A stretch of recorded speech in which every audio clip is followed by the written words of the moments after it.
हर साल 24 एकादशी पड़ती हैं जिनसे अलग अलग धार्मिक मान्यताएं जुड़ी होती हैं।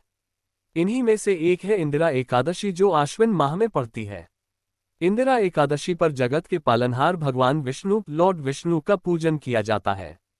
माना जाता है कि एकादशी पर पूरे मनोभाव से श्रीहरि की पूजा की जाए तो व्यक्ति को पापों से मुक्ति मिल जाती है, कष्ट दूर होते हैं और जीवन सुखमय बनता है। सो अलग पितृपक्ष पितृपक्षा में पितरों की पूजा की जाती है और मोक्ष की कामना की जाती है। ऐसे में एकादशी का महत्व और ज्यादा बढ़ जाता है।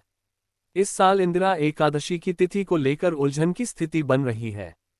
किसी का कहना है कि इंदिरा एकादशी 27 सितंबर के दिन है तो कोई मानता है कि 28 सितंबर के दिन इंदिरा एकादशी का व्रत रखा जाएगा।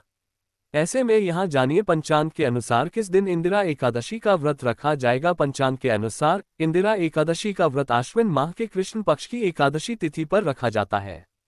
इस साल ये तिथि 27 सितंबर शुक्रवार दोपहर 1:20 से शुरू होकर अगले दिन 28 सितंबर शनिवार दोपहर 2:49 तक रहने वाली है।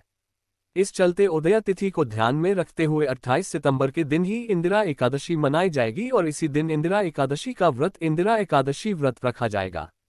इंदिरा एकादशी के व्रत का पारण अगले दिन 29 सितंबर रविवार सुबह 6:13 से लेकर सुबह 8:36 के बीच किया जा सकता है। पितृपक्ष में पड़ रही इंदिरा एकादशी पर पूजा करने के लिए सुबह उठकर स्नान पश्चात व्रत का संकल्प लिया जाता है। इस दिन स्वच्छ वस्त्र धारण किए जाते हैं। पीला रंग भगवान विष्णु का प्रिय माना जाता है, इस चलते एकादशी पर पीले रंग के वस्त्र पहनने का विशेष महत्व होता है। इस एकादशी की पूजा के लिए चौकी सजाकर उस पर भगवान विष्णु की प्रतिमा स्थापित की जाती है। अब पूजा शुरू होती है। पूजा में पीले फल, पीली मिठाई, पीले फूल और तुलसी शामिल करने की विशेष मान्यता होती है। इसके बाद श्रीहरि के समक्ष दिया जलाया जाता है, अक्षत और माला अर्पित की जाती है और विष्णु मंत्र पढ़े जाते हैं। इंदिरा एकादशी की कथा पढ़कर और आरती करने के बाद इंदिरा एकादशी की पूजा इंदिरा एकादशी पूजा संपन्न की जाती है।